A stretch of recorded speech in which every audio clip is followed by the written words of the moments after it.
Welcome viewers, Dr. JW. Mehreen Faruqi offended those who revere Queen Elizabeth II when legal rights collided with civic responsibility. Australians, have you ever wondered whether something can be legally protected, yet still profoundly damage public trust? Australia is still, somehow, a democracy. Just. Its citizens expect robust political debate. They expect governments to be criticised and respond accordingly. They expect history to be questioned and establishments to be challenged.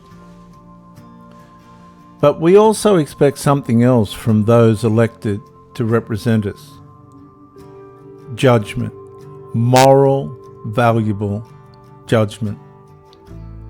And when Queen Elizabeth II died, millions of Australians and those across the Commonwealth entered a period of genuine mourning. She served for 70 years, faithfully.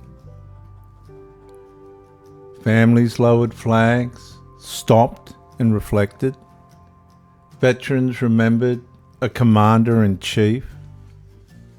Churches filled and mourned. Parliament suspended its ordinary business, whether that was genuine or not.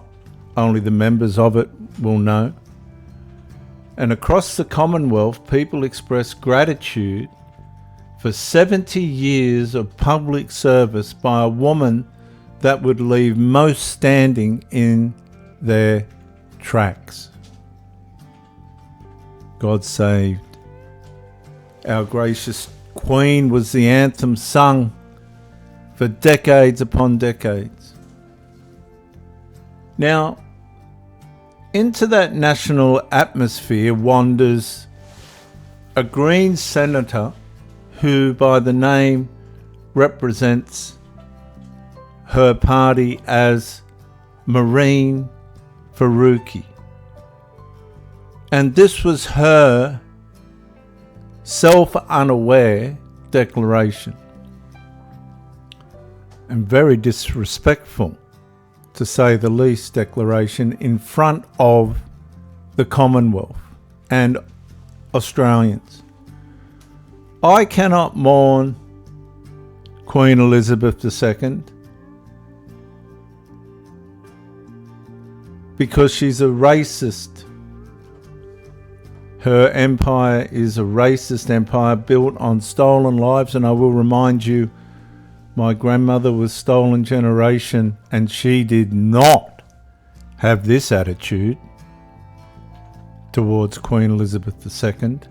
In fact, to the contrary, as Aboriginal as she was. A racist empire built on stolen life. How dare she make up the mind of my grandmother and myself, land and wealth of colonised people? How dare she? For many Australians, the issue was not simply disagreement. It was the perception that a senator had chosen the nation's moment of critical grief to deliver one of the harshest possible moral condemnations of the person, Queen Elizabeth II, millions were honouring and mourning for. Many citizens believe this Mehreen Faruqi statement displayed zero empathy for mourners and zero respect for the monarchy she'd chosen to come and live under. This is called integration. Is she truly integrated into Australia? That might be the question for Mehreen Faruqi. Are you personally invested as a representative of the Australian people in what's best for Australia, Mehreen Faruqi? It doesn't sound like it. Given that she blamed Australia in one way or another for floods in Pakistan. Others considered it as unnecessarily confrontational intervention that transformed a period of shared remembrance into a fresh political conflict. Unnecessary political conflict.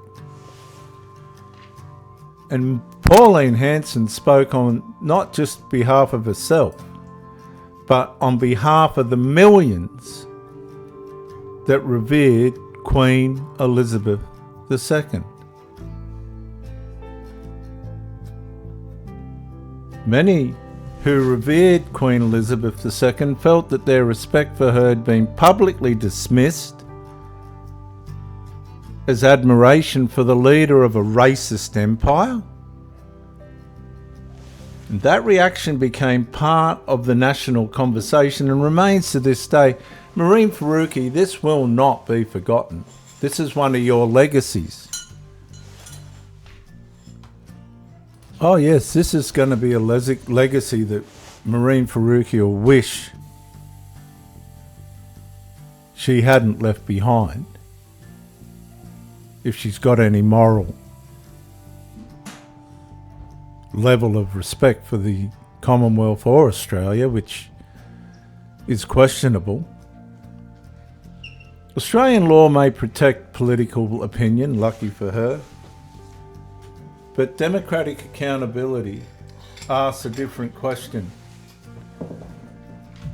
Should elected representatives exercise restraint when speaking into moments of collective grief? Obviously, Faruqi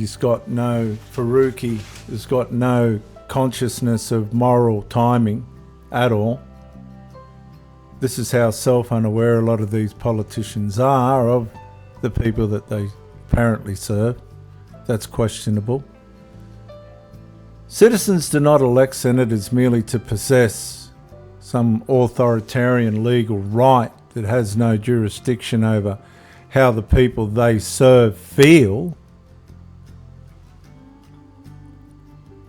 We also expect judgment, proportion, and awareness that words spoken from public office carry greater social consequences than words spoken in private life. For many Australians, this horrible controversy was never only about free speech. It was about whether public office carries a responsibility to unite a nation or a responsibility to divide it.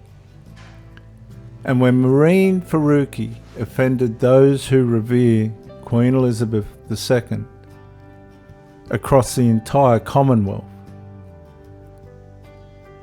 that was an attempt, whether she wants to admit it or not, to divide not just her opinion from others, but to divide the nature of the Christian constitutional nature, given that that's what Queen Elizabeth was, and by example lived and presented and demonstrated to all of us through her graciousness. Mehreen Faruqi, whether she likes it or not, or wants to admit it or not, in a roundabout way, drove a sword through the spirit of the Commonwealth.